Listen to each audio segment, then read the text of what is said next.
If you're a normal, well-adjusted, boring person reader of One Piece, then when you see all these hints surrounding Luffy's dream, like the fact that it is shared with Roger, or that it goes beyond wishing to be the Pirate King, you probably think, gee, I wonder what Luffy's true dream is supposed to be.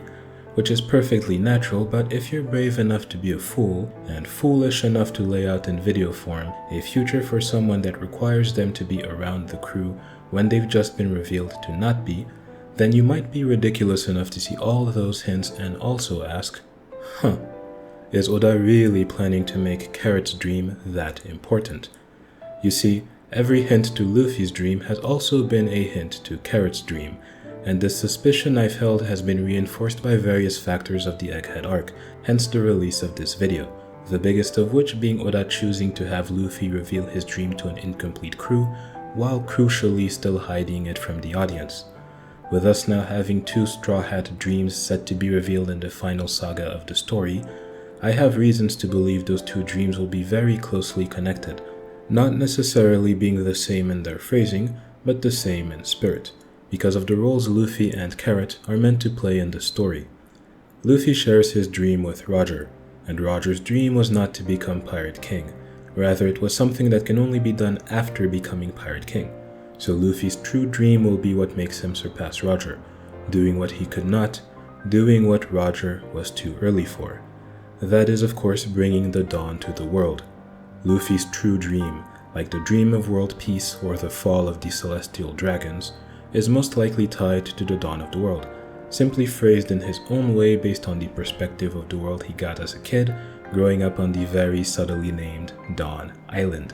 Luffy's dream is his destiny, the dawn. Knowing that Pedro sacrificed himself to bring the world closer to the dawn, and that the Minks, by way of Nekomamushi and Pedro, were the first to describe the end goal of One Piece in this specific way, tying together all the parts of the general sun motif we'd had up to that point, it shouldn't be controversial to say that Carrot's dream, as the most prominent member of the Mink Tribe, would be tied to the dawn of the world as well. In fact, if asked to predict Carrot's dream, most would probably say it's just, I want to see the dawn of the world. But I'm here to tell you, no, probably not. After all, it's pretty boring if she does nothing more than regurgitate what the adults around her have been saying, which is why Oda has instead been hinting at Carrot having her own view of things. Her dream, like Luffy, is the dawn in essence, and like Luffy it will be revealed in a childlike and naive manner, because Luffy and Carrot are mirrors of each other. I believe Carrot will get us to the lower limit of 10 Straw Hats joining Luffy's adventure. I'm not fully convinced that she'll be the final recruit, but she'll be the first person who can realistically be the final one. Based on various factors, we have to get a 10th recruit, and based on her character arc and other factors you'll understand throughout this video, we have to get Carrot. Being shown to have returned to Zou is not a barrier to this. Beyond Zou being a moving island that can simply pop up wherever the author wants it to for some Joy Boy cheerleading, beyond Elbaf being set up as a place she'd be interested in seeing, making it an arc she'd likely be involved in, Carrot being separated from the crew after tagging along on a few islands as an unofficial member, only to return later and become an official member in an arc actually focusing on her, is simply a natural part of the joining pattern for female Straw Hats that informs her place in this story. One of those factors that tells us she'll return is the ever-important job aboard a ship. It's also one that tells us that there may not be anyone after her. While there are a few candidates worth keeping an eye on, there's really only one essential role that stands out as missing, that of Lookout. There's no other role that has ever been shown to be missing and that other crew members have filled in for in the absence of an expert, in the way that characters have unofficially acted as navigator, cook, shipwright, helmsman, or lookout for Luffy, or in the way that Oda has highlighted on every post-Dressrosa trip that a previously filled position is temporarily vacant. Lack of navigator led to a turbulent ride and a desperate Luffy shouting out Nami's name. Lack of cook led to starvation and a poisoned Luffy. Lack of helmsman led to a crew separation and a drowning Luffy. And the lack of a lookout led to an ambush, crew separation, and a drowning Luffy. Roles are important, which is why volumes begin by telling you the roles of the crew members, and why this guy's candidacy amounted to nothing more than key jingling. The way Oda allocated the roles that the crew would fill throughout the adventure is actually pretty elegant if you think about it. In seafaring, the most essential roles would arguably be the navigator, helmsman, and lookout. At the most basic level, charting, observing, and sailing a course are the things always being done in some way when traversing the seas, even if at varying levels of competence. But for the longest time, Luffy only needed a world-class specialist in one of those roles, because an amateur can't be trusted to navigate any section of the absurdly perilous sea that is the Grand Line. So we get a navigator pretty early on, in Nami, who serves as the key to entering the race for the One Piece, but otherwise no specialist helmsman or lookout for years. This hints to observant readers that no matter how many people joined to fill other roles, this pirate crew would not be called complete until after the point where the other two most basic roles had their own specialists, which was reinforced when Jimbei's arrival made it very clear Oda wasn't content to leave either of these jobs in the rotating hands of amateurs simply because things worked out fine in the past. Indeed, while a world-class navigator was enough for Paradise, the New World, and specifically New World conflict, meant that if Luffy was going to keep a small crew, he would need a specialist covering every area. It's no coincidence that this pirate manga doesn't get emphasis on proper naval battles between pirates until the third decade of its run, in the Whole Cake Island arc, where despite only having half of its members, the Straw Hat crew is able to outmaneuver an emperor's fleet for hours, because the specialist navigator has finally been paired with a specialist helmsman that can surf with a ship and reshape ocean currents, as well as more relevant here, a specialist lookout, the high-jumping rabbit with particularly great eyesight and enemy detection, and the ability to fly to and disable enemy ships before they get too close. Remove said rabbit, give the crew all its other members back, and the newly dubbed Emperor crew that dodged Big Mom's fleet for hours at half strength can't even handle a single shark. No need for goggles to see that these guys probably need a lookout when things get serious. But the intent in filling every role like this will become most obvious when we get our second Davy backfight, which I'll elaborate on some other time. Carrot, the only candidate specializing in the only role highlighted as missing, is the most realistic future member of the crew, and most likely final member of the crew.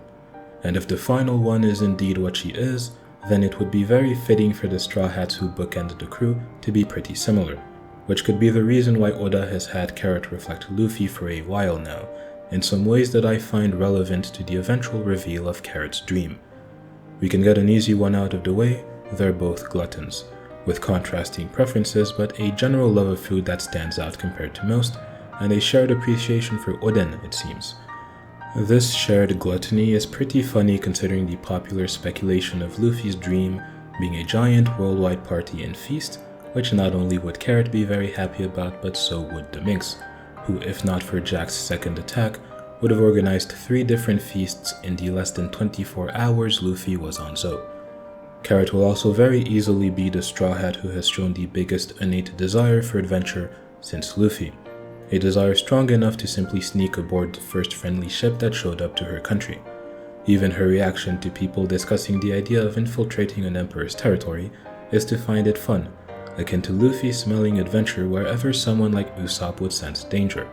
Her tendency to see the fun in dangerous situations like Luffy does, and in contrast to the other 2 kids among the crewmates, can also be seen in Carrot being the only one to share in Luffy's excitement when they enter Wano recklessly.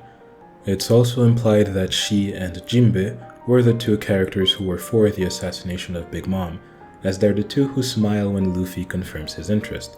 Carrot simply loves adventure like Luffy to a greater degree than the rest of the cast, and her pursuit of it is, like Luffy, undeterred by danger.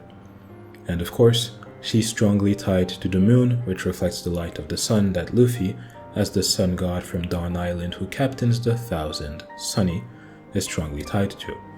Moon reflects sun, Carrot moon, Luffy sun, Carrot reflect Luffy. As such, they both get Super Saiyan transformations tied to those celestial symbols, Gear 5 for the sun and Sulong for the moon. The color white happens to be the prominent color for both of these forms, and Oda actively making characters point it out isn't simply to give fan artists the color scheme.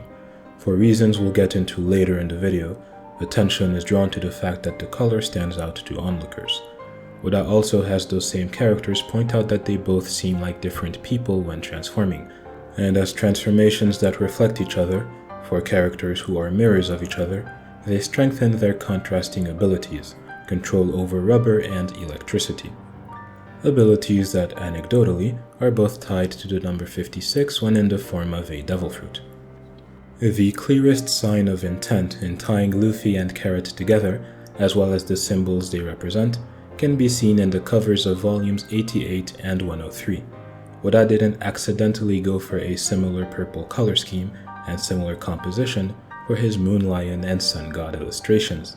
If we put aside the two covers in One Piece that are literally just remakes of old covers, you'd be hard-pressed to find a pair of covers as similar as these two while being from different arcs. A parallel has been very intentionally drawn between the two transformations.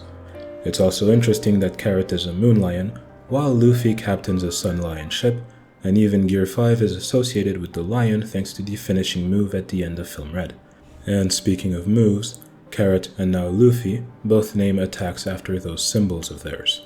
But beyond the sun and moon stuff, both had the deaths of loved ones used as motivations and lessons for their characters, not simply in flashbacks like most, but in the present. And Luffy and Carrot also both walk a path set by Goldie Roger, with their purpose being tied to his legacy. Luffy for obvious reasons, but Carrot does as well, because the moment where she is first set on her path is when the dying Pedro tells her what the dying Roger told him. With Shanks as an intermediary, Luffy gets Roger's hat. He doesn't need anything else as he had already echoed the Pirate King's words, so Roger's words instead go to Carrot. Everyone has their moment. The perfect encapsulation of his quote that opened chapter 100. Upon hearing this, Pedro sets out to live life laying the foundations for the day that the people he looks up to, like Roger, await, creating the Pirates of the Night meant to precede those who'd usher in the dawn, and upon finding them, using the last embers of his life in service of the Straw Hat crew, with his efforts culminating in passing the torch to Carrot after preparing her for her own moment. That moment, of course, being the dawn of the world that Roger was too early to bring, because the dying man Pedro met had his own necessary moment of laying the groundwork. As Roger says, inherited will cannot be stopped, and through the children of his era, Luffy and Carrot are set on a path that leads to the dawn of the world. That's why the answer to how Luffy will not just match Roger in becoming Pirate King, but carry on his will and surpass him, is introduced by Carrot's people. Even the literal mirror world in Whole Cake Island is first entered by Carrot, while Luffy is last to come out of it. Carrot and Luffy are mirrors of each other. Carrot is basically female Luffy, and establishing that is important in figuring out how exactly Carrot will phrase her dream, which is also her destiny, along with, much more importantly, the implications of that dream for the general story of One Piece. Like the sun that she reflects as the moon, I believe she will share with us a very childish and innocent vision of the dawn. For now, just keep these connections in mind. There's more to consider about Carrot because to understand her dream, we have to understand what she's even doing here. Carrot's defeat to Perospero seemed to be a pretty controversial development, from what I believe is a misinterpretation of the fight's purpose, Carrot's character, and the idea of grudges in One Piece. While I have problems with the Wano arc, Carrot losing to Perospero is not one of them, because that's an aspect of the story that makes sense as a prelude to her joining the Straw Hat crew. It supports what Carrot is meant to be. Revenge bad, we have bigger fish to fry is basically the character arc here. Carrot beating Perospero would not have taught her the lesson that she didn't truly understand Pedro's will yet. Pedro made his own choice to sacrifice his life because he knew what Luffy and his crew were meant for. This is something Carrot herself can voice when away from the target of her anger, according to the end of Whole Cake Island, but deep down she did not truly understand it yet, which is why she was hung up on getting revenge as soon as she saw him again. She was still that girl who had to be held back from going after Pedro's body and protected from the strongest of Big Mom's commanders. Oda had her lose, so she'd grow out of that and leave a door open for her future. Dead men give no orders, and to symbolize how wanting to get revenge ran counter to Pedro's will, and what Pedro's actual last words to her were, Oda went as far as to have Carrot's pursuit of Perospero take her back to the entrance of Onigashima, much like the right and left-hand men of the crews fighting in the right brain and left brain towers. There was symbolic meaning even to the location of Carrot's defeat. Pedro wanted her to keep moving onward, along with the group, yet in chasing Perospero, Carrot split off and went backwards, figuratively and in a literal geographical sense, going away from the main conflict while Luffy and his crew went onward to fight to bring the dawn to Wano. Luffy here represents the crew, by the way, because Pedro's words of keep moving onward weren't just meant for Carrot, but addressed to the group as a whole while speaking to Carrot. That's why Jimbei tells the group, "Don't you hear Pedro's voice in your ears? Onward." Jimbei doesn't even need to hear Pedro's last words to understand his decision. He is used to loss by the time we meet him, and his lessons he passes on to Luffy, so Luffy and his crew know to go onward, and Carrot, not yet a full crew member, simply followed until everyone was too busy to keep her from chasing revenge. Carrot, go onward. "Don't you hear, Carrot and everyone? Onward! Straw Hat, go onward! Carrot, where are you going? Oh no, that's backwards! Carrot, go back home."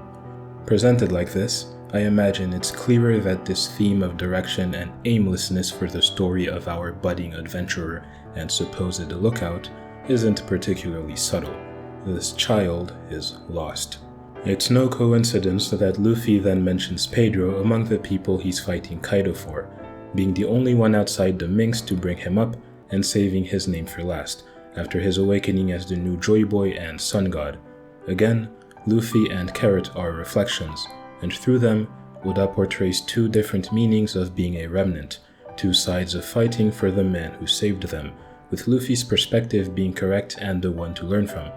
In Whole Cake Island, while Carrot needs to be held back from a futile attempt to check on Pedro, Luffy immediately knows not to waste Pedro's sacrifice. That difference between them continues into Wano, where the vengeful Carrot disregards the Mink's plan to help out on the roof, while Luffy is not driven by revenge back to the entrance of the enemy base, but by purpose to the mission's final destination, up against the man standing in the way of what Pedro gave his life for. And I cannot emphasize "in the way" enough, and how important it is to the portrayal of the very few grudge matches that actually go well in this series, which are rare because the Straw Hats typically fight on behalf of other people with actual grudges. There's a reason why, despite similar grudges due to again a similar hardship, Luffy continued onward in his adventure instead of seeking out Akainu, who he very much knows where to find, and Blackbeard for revenge as soon as the crew entered the New World. He'll just encounter them eventually on the way to what he is supposed to do. For an example of someone going even further out of the way due to a grudge than Carrot did, and paying a far bigger price, think back to Ace chasing Blackbeard even against his own captain's wishes, leading to both of their deaths, with the actual moment of death itself being a case of Ace letting feelings get in the way of the mission and disobeying orders.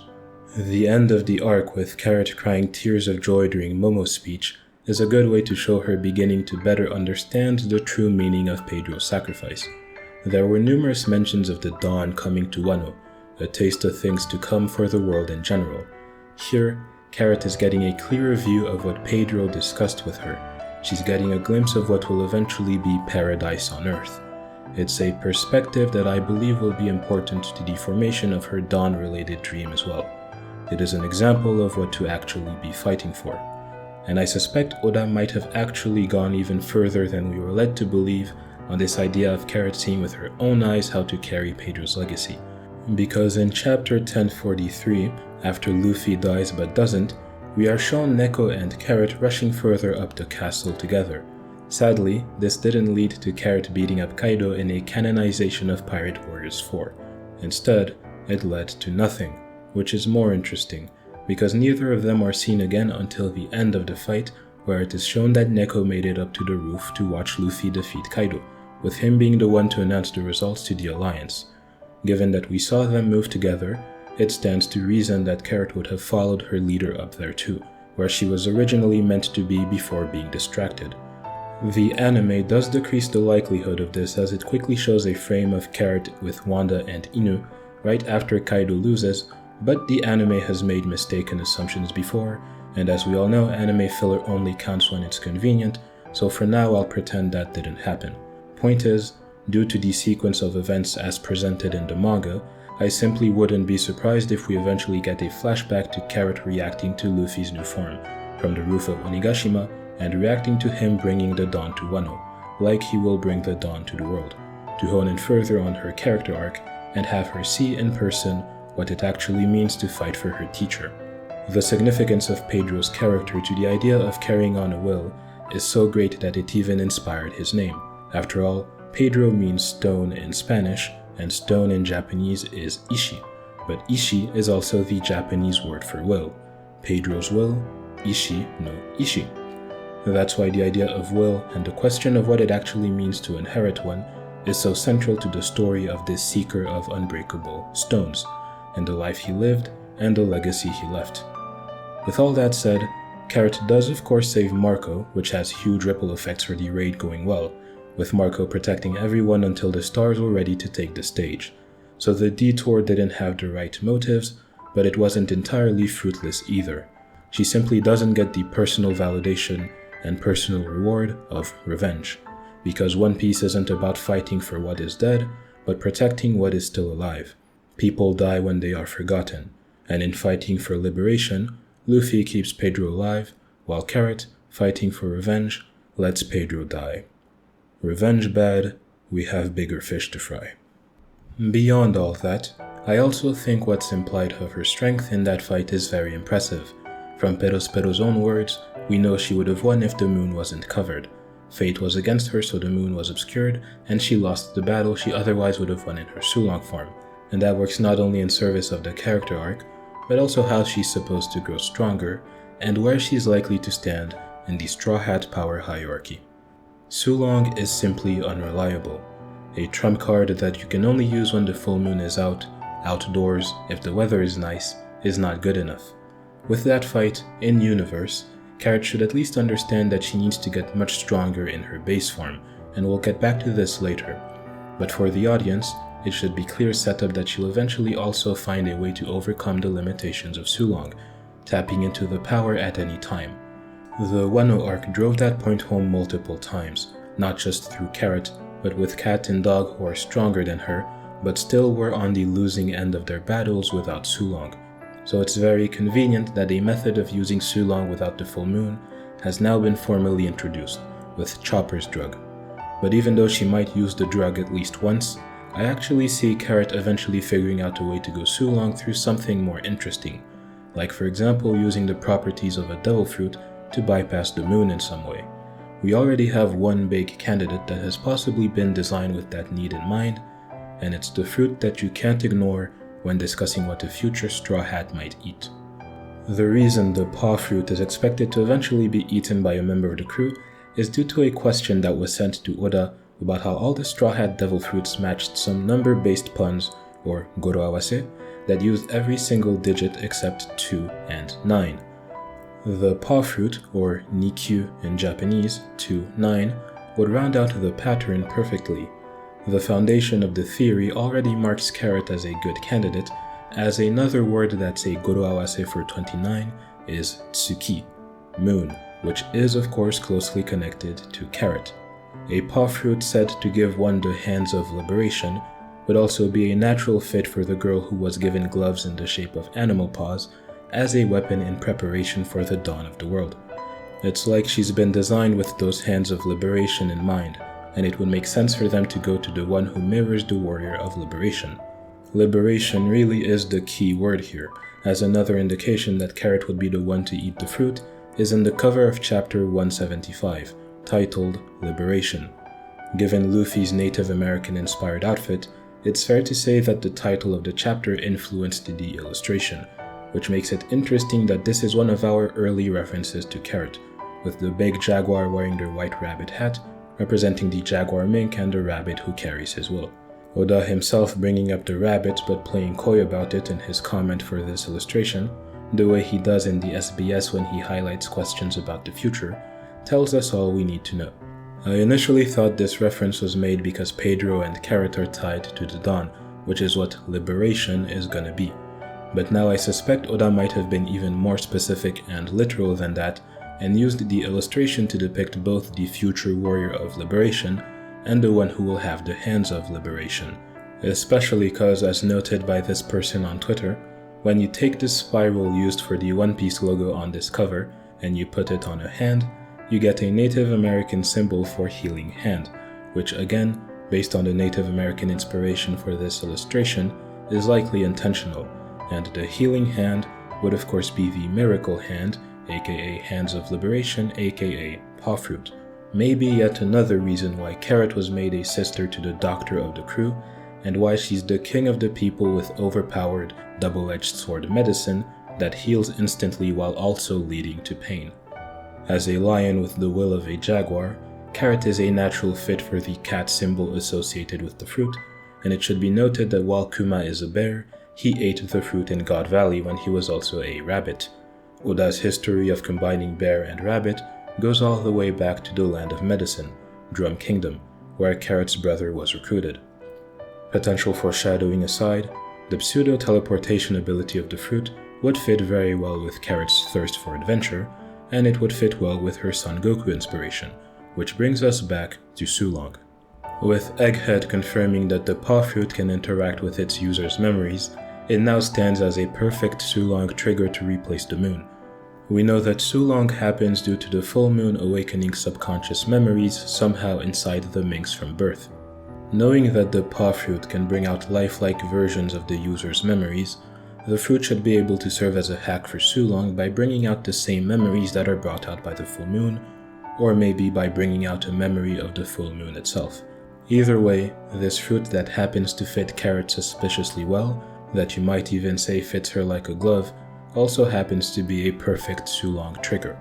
Another alternative would simply be Kakarot learning how to go Sulong with no external trigger whatsoever, which should be possible due to that subconscious memory element.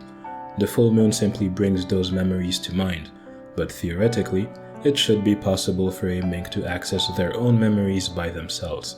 And considering Oda's beloved theme of memories may be of particular importance to her story, Carrot may end up being the first Mink to figure it out.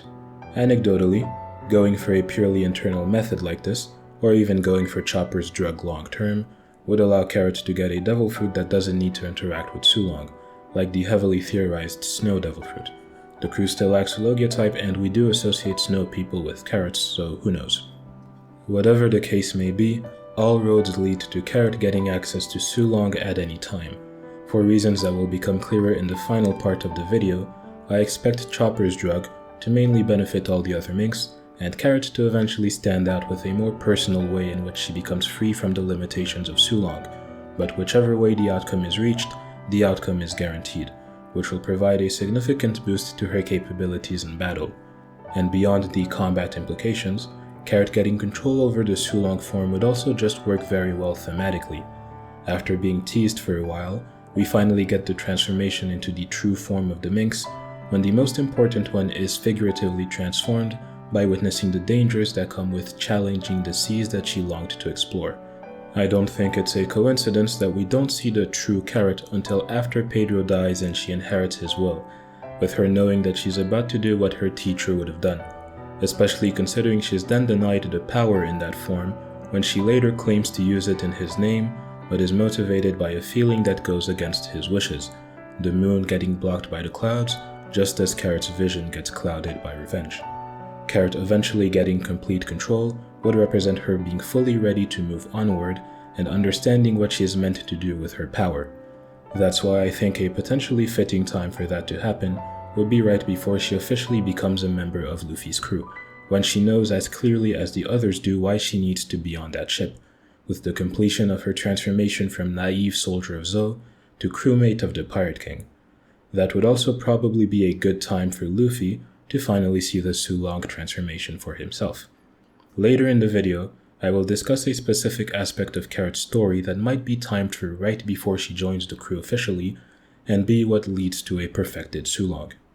With Carrot freely transforming in the future, it becomes easy to see how Oda will pay off on the other big thing that the Perospero fight hints at, which is where Carrot would stand within the Straw Hats.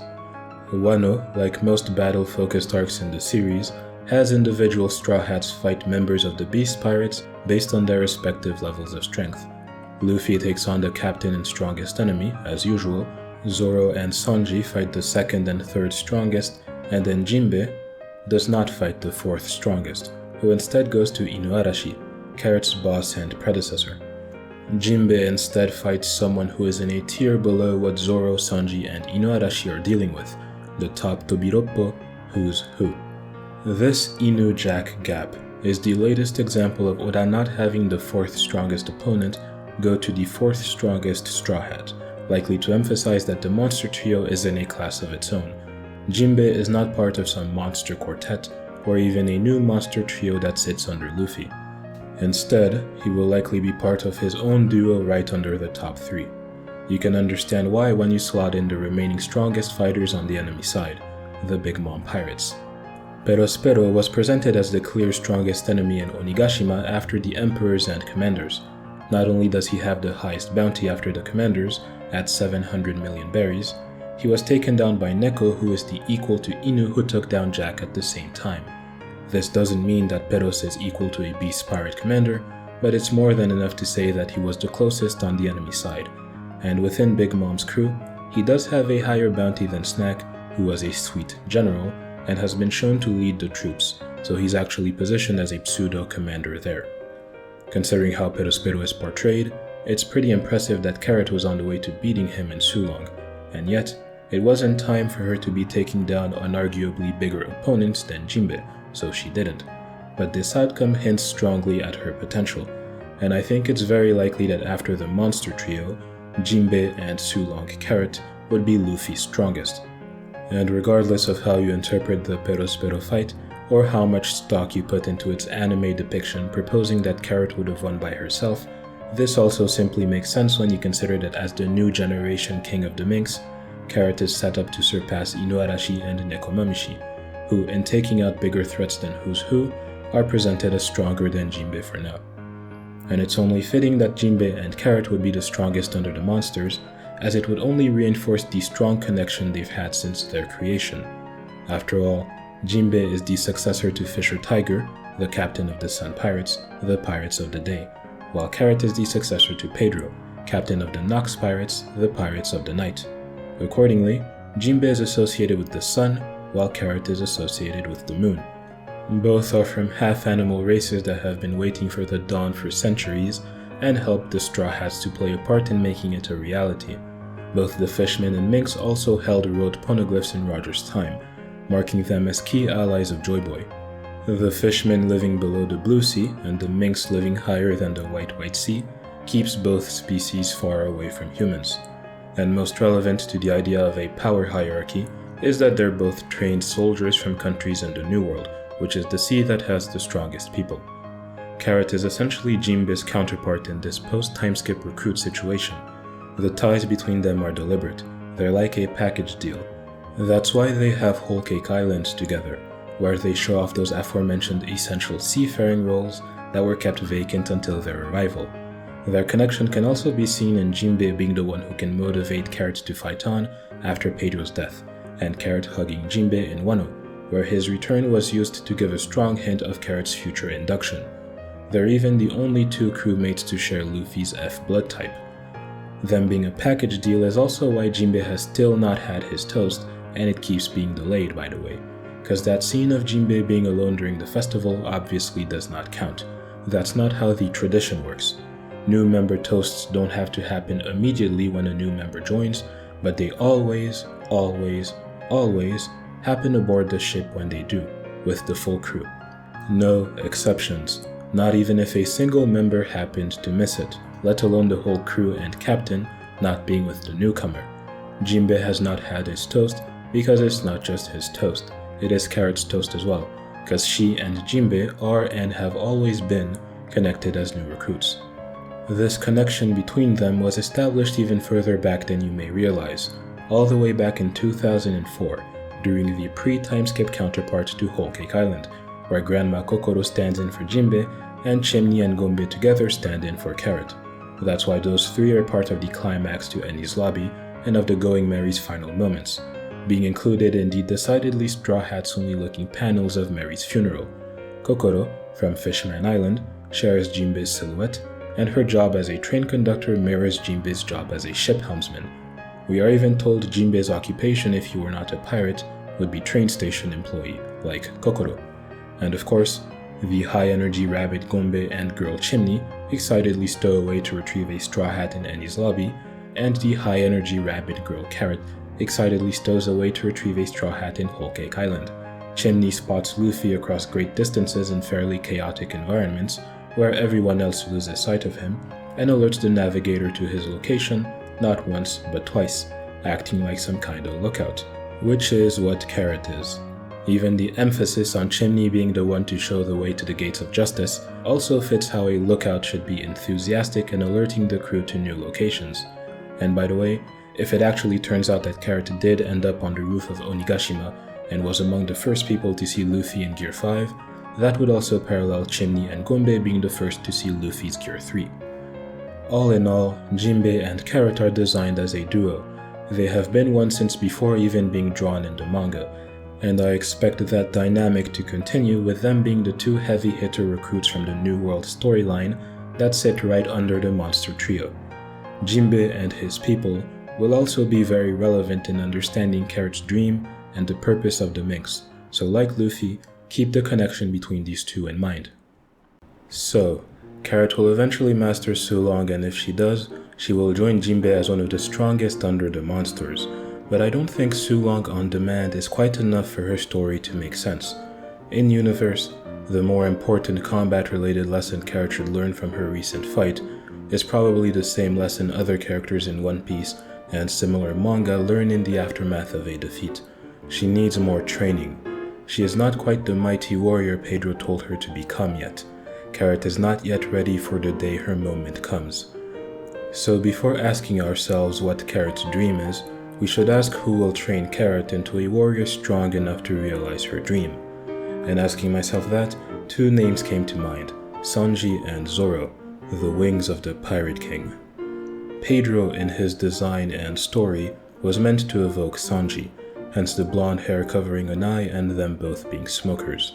It's why Sanji and Pedro both went to Whole Cake Island ready to sacrifice their lives for the Straw Hat Crew's adventure. Pedro and Sanji were essentially meant to trade places in showing us the threat posed by an emperor, with Pedro saying that he was ready to die only once the mission of saving Sanji was done. That's why they trade places on the covers of volumes 85 and 88, literally mirroring each other, and it's why Pedro is the first Mink Sanji meets.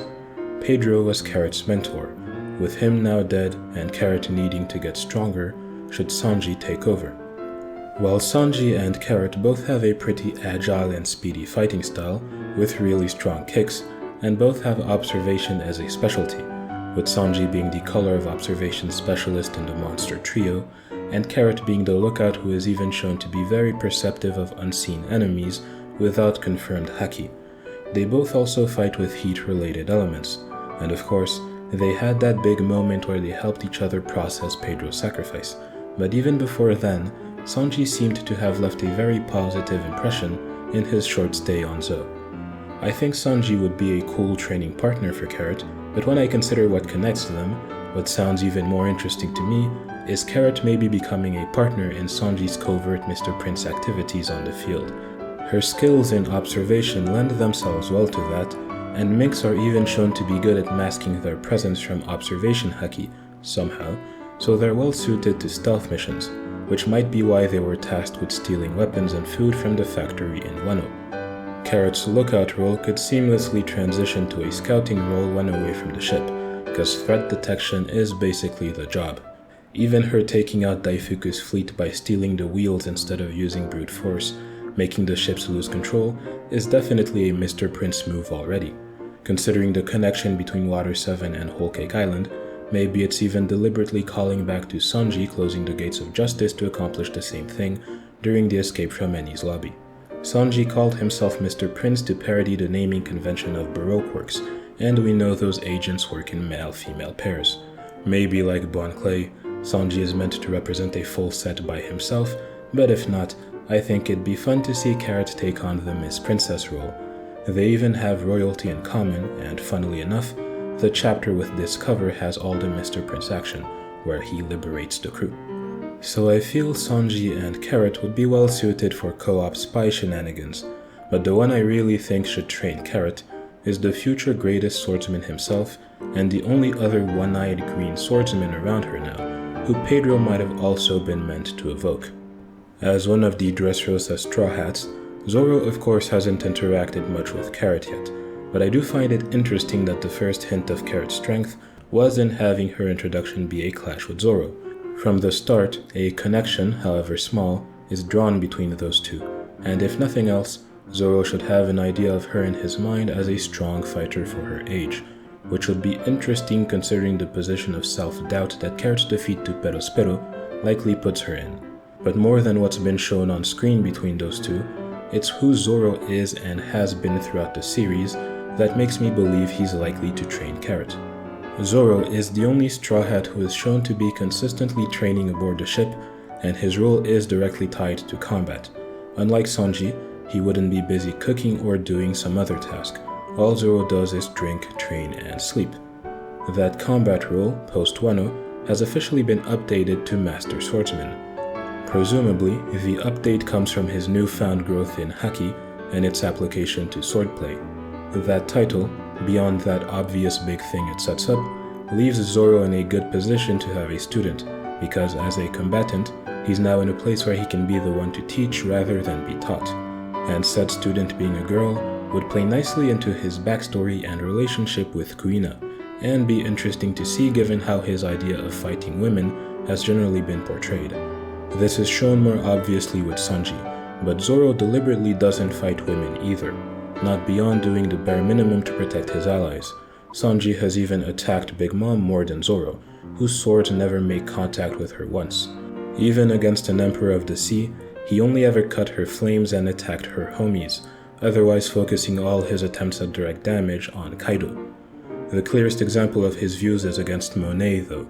He's more all bark no bite than chivalrous like Sanji, never using his swords to actually hurt women, probably due to hang-ups about Kuina's death. Zoro and Sanji are two sides of the same coin in terms of combat philosophy, Mr. Bushido and Mr. Kishido. Considering Wano showed us a moment of growth in this regard for Sanji, with him trusting in Robin's strength enough to ask her to put herself in danger for him, I think it'd be nice to see something similar from Zoro, and him training a girl for combat could be the spark of that growth. Maybe seeing Carrot not have confidence in her strength after a defeat would remind him of Kuina and her insecurities. Coincidentally, his training room just so happens to be inside the crow's nest that Carrot, as the ship's lookout, would be spending most of her time in. Their preferred locations would have them physically next to each other on the ship. Doesn't it seem suspicious that Oda chose to put Zoro's training room in the same room the lookout should be in? This is probably the biggest sign pointing to Carrot training with Zoro. It's also interesting that Zoro is known to train at night. Carrot's job as a Kingsbird indicates that she can stay active through the day and night, and there's always two people awake at night to guard the ship, so this math adds up pretty nicely. As the vice captain who has put the most emphasis in this crew on the weight of the pirate adventure, he'd be a very fitting mentor for this girl who underestimated the danger at sea and thought she was heading to Wonderland. And wouldn't it be funny if Mihawk, Zoro's second teacher, talked about not going all out against rabbits when fighting Zoro, only for Zoro to eventually also have to strengthen a rabbit that's weaker than him. Oda likes that rabbit phrase enough that he had Mihawk's imaginary SBS kid say it, and those words from Mihawk already led to a callback, when Zoro called that octopus swordsman in Fishman Island a frog, with the chapter itself, 646, being named after that line. Yes, I'm suggesting that these lines also hint at Zoro training a rabbit, and that rabbit, who funnily enough has even been depicted as a frog already, is meant to be our lovable tryhard's opportunity to sound cool by copying Mihawk again. Also, remember those connections between Luffy and Carrot that I mentioned, while Rayleigh training Luffy and Zoro training Carrot would add to that. It would also be fitting for Zoro, as a descendant of the Shimotsuki or Frost Moon clan, to train the Snow and Moon Rabbit, Carrot. I really think Zoro's in a very good place to have a student now. It'd be a very good way to show the journey he's been on as a fighter, like we've seen other big figures train Straw Hats after setbacks, and Haki is the obvious answer to what Carrot could be taught under Zoro. Haki transcends all, and is the way anyone can grow stronger, including Carrot's base form.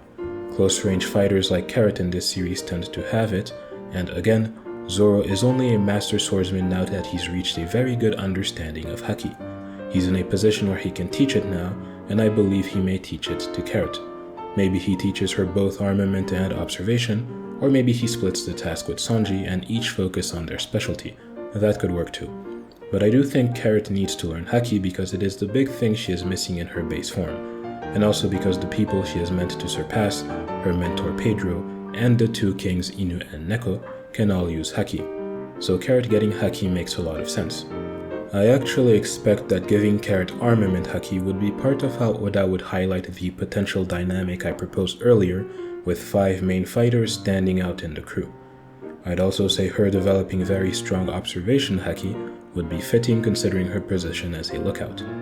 Carrot was told by Pedro to become a mighty warrior, so that she'd be ready for when her moment came. Like Luffy and Zoro before her, growth in strength has been explicitly tied to her purpose, and it's pretty clear that said moment has not yet come, therefore she should keep on preparing and training. In universe, if there's any character that's in a position to ask someone to spar with and train her, and logically should, it's Carrot. And if there's someone to ask, it's Zoro. Like the Straw Hats understood after Sabaody and Marineford, and like Zoro specifically also understood after Baratie, Carrot, after the reality check on Onigashima, should be unsatisfied and feel the need to verify her readiness for what's ahead. So just as Nami's upgrades have been tied to Usopp, I predict Carrot's growth in strength will be, in part, connected to Zoro, not just because that's cool or hype, not just because that works well for Zoro considering his past, his new title, and also what his vice captain role would look like to a young member of the crew lacking in confidence, but also because Carrot really does just have to get stronger, as established by the story, and she'll be on a ship with a guy whose goal is even more directly tied to strength than hers is, and whose own displays of consistent training came out of a big character-defining defeat, one that highlighted how far he still was from who he's meant to be. Zoro is the perfect person from whom Carrot can gain the strength to do what she is meant to do going forward. And with that, now that we know her arc and her path to further strength, the real video can start. It is finally time to dive into Carrot's dream, and to do that we must begin by talking about Luffy's dream again, by which I now mean the cover of the volume titled Luffy's Dream. For volume 105, Oda remade the cover of volume 25. Blackbeard, Buggy, and Luffy have now joined Shanks in becoming Emperors of the Sea, the most influential pirates of the era, and in the middle is Carrot. Does her inclusion mean anything? There are 2 takeaways that may come to your mind and that I find silly enough to warrant debunking now. The kinda silly one is that it means nothing, and the very silly one is that it is nothing more than a reference to us being in the Year of the Rabbit when the volume came out. These conclusions are silly for basically the same reasons. If there's a cover that says, yes, there is meaning in volume cover illustrations, it's this one. After all, it's a remake of a 20-year-old cover that was itself foreshadowing the current state of affairs in the world of One Piece, showing one emperor, years before we'd even learn of the term emperor, alongside 3 characters who each had a negligible influence in the world, but eventually became emperors as well.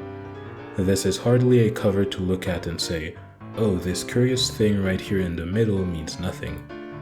And this is just common sense, but when someone shows you 2 similar things like this, part of the highlights are the few changes that did get made to create a contrast, and Carrot, as an entirely new character, is the biggest change from the last cover. But the idea that this cover is some throwaway zodiac calendar reference that would be outdated within a year seems especially ridiculous, because this would be quite the volume to suddenly start making that kind of reference for. Those are usually reserved for illustrations that have nothing to do with the contents of the story, and are mostly released on social media, which had already happened in 2023 with the pixel art rabbit. This is the cover that marks the beginning of the end, is titled Luffy's Dream, and features the 4 emperors as part of the second ever remake of a volume cover in One Piece history, following the one that began the second part of the story. It is pretty silly to think that this cover, of all covers, would randomly have what is nothing more than a meaningless reference to its release date. And no, One Piece Wiki, I love you, but please don't use this confused notion to then retroactively shoehorn some Year of the Goat reference into the cover of Volume 25, a cover that not only didn't come out in the actual Year of the Goat, 2003, but wasn't even the final cover before the Year of the Goat. What is much more likely, if you really do like thinking about astrology, is that rather than this cover being a result of releasing in the Year of the Rabbit, it and the cover of Volume 25 are instead byproducts of how Oda's own zodiac signs have influenced the story and symbols in One Piece. Oda was born on January 1st, 1975, making him a rabbit and a Capricorn, or sea goat, and those are the animals depicted in Between the Emperors, and who happen to represent opposing sides in the final conflict of the story. He also makes explicit reference to those animals at the start of Volume 58, talking of a man-eating rabbit and a snake-eating devil Capricorn. The implications for this deliberate contrast will become clearer to you throughout this final part of the video. With that out of the way, Carrot's inclusion here does mean something, and I'll attempt to tell you what that is. Maybe I'll be wrong, there is a first time for everything and mine was a million times ago, but I can at least promise you that what I've considered is much more interesting than those random release date conclusions, which we can hopefully move on from. Because when Oda puts Carrot on a volume cover with a group she does not belong in, it's to hint at something about her character. Our little stowaway pops up where you least expect it. The first case is Volume 81, where the Minks are split in two by the Straw Hats in the middle. The blue-caped sword-wielding musketeers are on the right, the green-clad freestyle fighting guardians are on the left, and naturally, as a musketeer, Carrot can be found on the left, with the guardians, with a green cape and what assuredly does not look like a sword in her hands, because even though Carrot is a member of the Musketeers, we later learn that she trained under the leader of the Guardians, Pedro, and thus our Musketeer dresses and fights like a member of the Guardians. The second case, which you may have guessed by now, is Volume 88. This one is pretty obvious. Straw Hats in color, allies in yellow, and of course as a mere ally to the Straw Hats and not an official member, Carrot is in color, like the Straw Hats. It really was that simple all along. And now we have this cover, Carrot and the Emperors, which is funny because this also isn't even the first time that Carrot was placed with the people who'd be the Emperors in the final arc of One Piece. Let me ask you something. Who do you think would be the equivalent to Kaido, Shanks, Buggy, and Teach in the Straw Hat crew? If asked outside the context of a Carrot video, you'd obviously answer Luffy, because like Luffy, they're all captains who gained the title of Emperor. They're all great pirates. But remember, Luffy and Carrot are mirrors, and fittingly, Carrot is also the Straw Hat equivalent to those Emperors, specifically, the present-day equivalent to them in their youth. Before being a captain of his own crew, Teach was a teenage apprentice to the greatest pirate of the era before Luffy's, Whitebeard. He then fought with another apprentice of Whitebeard, and this battle of apprentices decided the next emperor. Kaido was the teenage apprentice to the greatest pirate of the era before Rogers, Rox D. Zebek, literally being 15 at the time like the current King of the Beasts is now. And of course, Shanks and Buggy were the teenage apprentices to the Pirate King himself, Goldie Roger. Being an apprentice of a great pirate in the world of One Piece seems to set you up for great importance when you become an adult. Think of it like the One Piece version of how all the Neppokages are connected by blood or mentorship. And who would be the apprentice in the crew of the next Pirate King? Carrot. The role she'll perform is that of lookout because with so few people on a ship, everyone has to contribute somehow. But her status as the youngest of the group also means she's basically the pirate apprentice of the crew, akin to Buggy being both an apprentice and a lookout of the Roger Pirates. Even someone like Chopper is a leadership figure to Carrot, because her time with the Straw Hat crew comes at a very formative part of her life, similar to the position multiple emperors were in at her age, under the most famous pirate crews of their respective childhoods. This Apprentice-to-Emperor Pipeline was why Carrot being pictured with the emperors was unsurprising to me, but looking specifically at the composition of this cover, we can see that Oda has just solidified something key about the emperors, and also hinted at the nature of Carrot's relationship to them. The 4 emperors of One Piece are based on the 4 symbols or divine beasts of Chinese mythology. Spoiler, there's 5. Blue, red, black, white. You can just look at the hair to know who is who. The azure dragon of the east, Seiryu being the Japanese equivalent, was of course Kaido, with his fruit literally being the azure dragon model. It is now Buggy. That might be why he can fly, and why he manages to rise to become an emperor despite how unassuming he appears at first, and how weak he actually is, akin to the mythical carp climbing the waterfall to become a dragon. The vermilion bird of the south, Suzaku, is Shanks, which may explain his sword being named after a mythical bird, and his big attack at the end of Film Red also taking the form of a bird. Could also be why he seems to get around the world faster than anyone would reasonably expect, and is also just very fast in combat, as Kid can attest. The black tortoise of the north, Genbu, is Blackbeard. Here's his crew on a turtle-themed island for no particular reason, and the white tiger of the west, Byakko, was Whitebeard, but with the consistent association of Luffy's Gear 5 form with his Emperor status, and said form defeating the dragon as tigers tend to do, it is now Luffy. Their relative positions on the cover happen to match the positions of those symbols, with the characters representing north, south, and east, west being opposite each other, and this positioning is consistent in the portrayal of this specific grouping of emperors, seen on the covers of volumes 25 and 105, but also in the newspaper lineup announcement of chapter 1053. But what's interesting about this inspiration is that there's a 5th symbol, or divine beast. The 5th one is either depicted as the Chi Lin, after which was named Charlotte Lin Lin, or as the yellow dragon of the center, leader of the other 4 beasts. What a coincidence. So what could it mean for our yellow-haired dragon, lion, bird, rabbit, mink, girl, carrot to be in the center of the 4 emperors? Well, I think the point of the volume cover is to show the big players of the final saga that begins with volume 105. And while I would have said what I'm about to dive into anyway based on everything about her character, this cover makes me more confident in saying that yes, Carrot will in fact play a big role in the final arc of One Piece, becoming an important figure in that world, one comparable to the emperors that she parallels as the apprentice to the greatest of pirates, Monkey D. Luffy. What form exactly would that big role take? Well, have you ever thought about the similarities between Eneru and the Minks? Eneru is the god of Skypiea. He ruled over the country with the power of lightning, and he believed that God's rightful place was on the moon. Lightning is commonly seen as an inherently godly power. That's why Zeus, the Greek king of gods, wields lightning, for example, and we see it in One Piece with our god of Skypiea. I am lightning.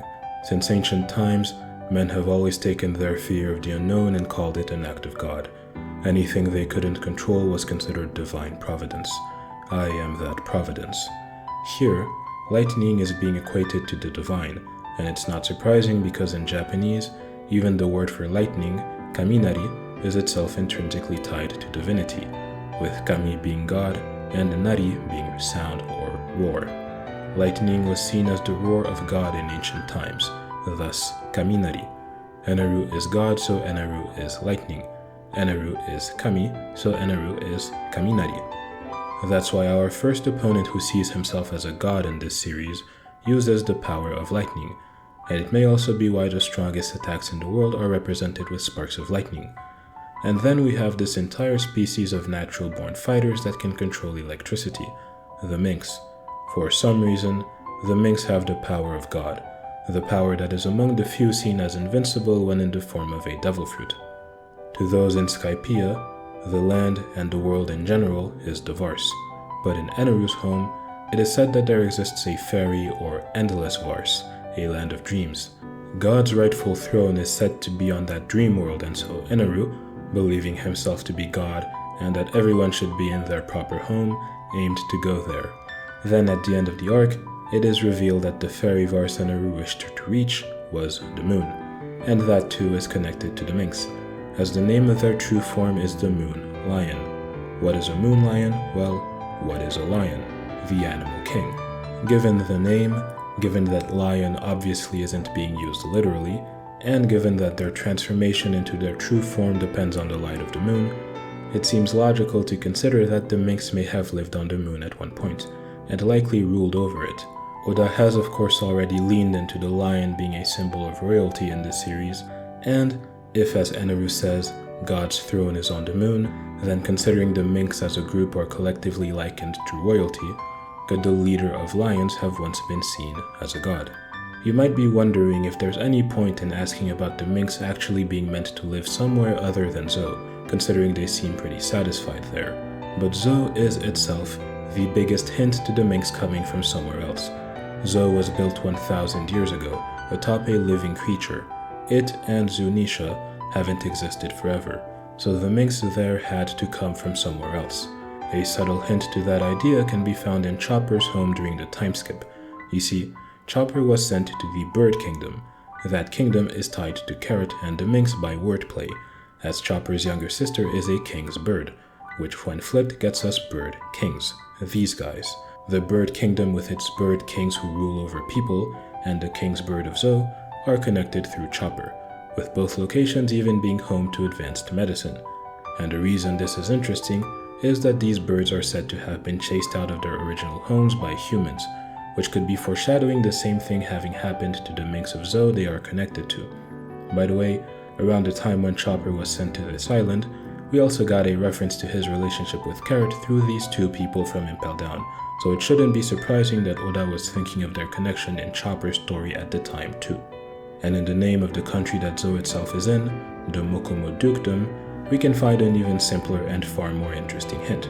Indeed, the word dukedom, as opposed to kingdom, is key.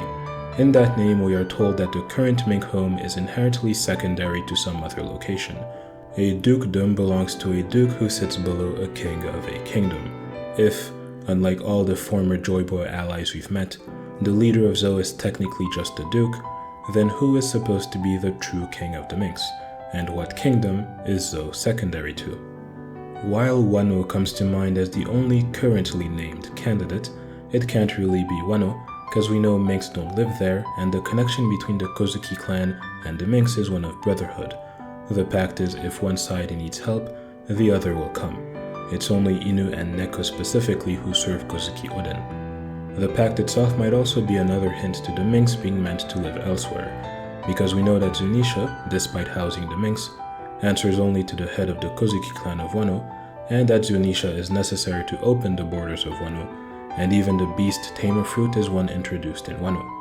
Accounting for that which connects Zunisha to Wano, and the fact that the brotherhood of Kozuki and Mink isn't something shared with other allies of the ancient kingdom, it seems possible that Minks living on Zunisha is either the reason for or a product of the pact, which also points to them being from elsewhere.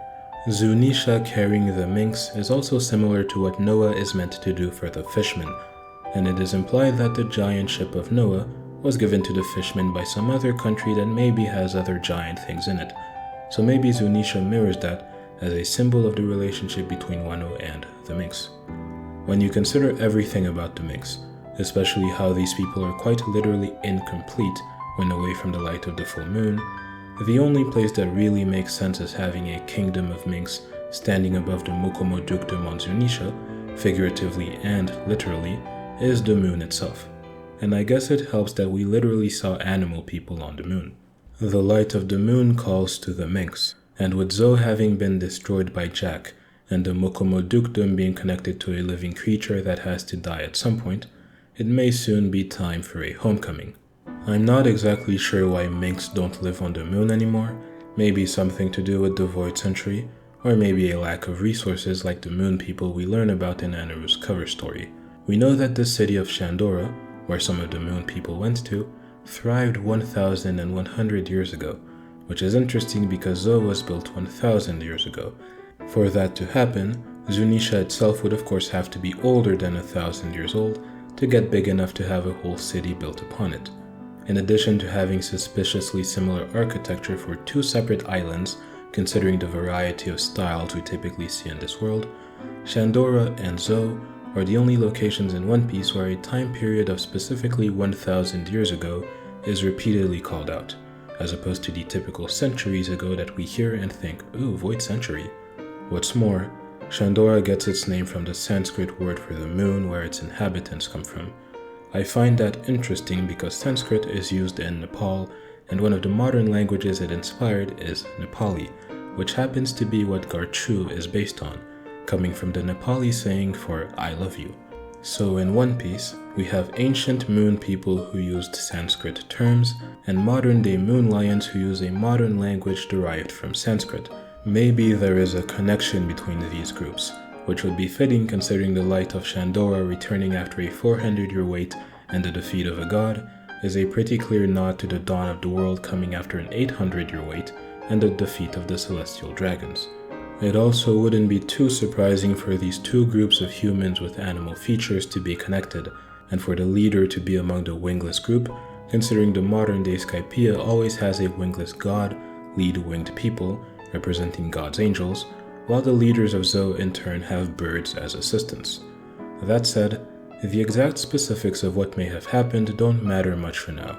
What matters is how the moon fits in our understanding of certain key groups in One Piece. In this series, we basically have 4 important groups associated with living in the sky. The Skypieans, who live 8 kilometers above the Blue Sea on the White Sea, the Lunarians, who used to live on the Red Line, the Celestial Dragons, who currently live on the Red Line, and the Minks, who live 25 kilometers above the Blue Sea on Zunisha. Among those groups, 2 currently stand out. The Minks, as alluded to earlier, currently lack an explicit connection to godhood. Skypieans call their king God, and Skypiea is known as the God Land. Lunarians were called gods in ancient times, and of course, Celestial Dragons are the current gods of the world. But they're also the other group that stands out, as they in turn lack an explicit connection to the moon. We know that at some point Skypieans were on the moon, Lunarians are named after the moon, and the Minks are moon lions. The ways in which these two groups stand out from the others who live in the sky happen to pit them against each other. God lives on the moon. Moon lions are presumably meant to be on the moon, and will get an explicit connection to divinity eventually, because we've had hints that go beyond Minks controlling electricity and living far above Godland Skypiea. In One Piece, divinity is often tied to the color white, which may be why God's home is a big white rock. It's most clear in Luffy's hair and clothing becoming white in his sun god form, and that color stands out to people, with Vegapunk even referring to him as the warrior in white. And as we've discussed, a pretty clear parallel has been drawn between that form of Luffy's and the Sulong form. We can also see it in the white hair of Lunarians and the white fur of Wanu's mountain god, but what's most interesting is how this applies to plants as well. In chapter 291, we learn that the Shandians, who come from the moon, believe the souls of their ancestors to rest in white holy trees. Their ancestors are respected like gods, so their souls, after being guided by the sound of the bell, rest in white holy trees. And in the center of Zou, we find a giant white tree in the shape of a well. Minks are basically connected to godhood in One Piece in all but name at this point. As for the Celestial Dragons, they are probably gonna get some kind of connection to the moon eventually, given the astronaut theme of their design and them being the current gods of the world. And I'm guessing that will happen through Imu, because Carrot isn't just a mirror to Luffy, she's also a mirror to Imu. Imu's key number is 16, that is probably well known by now.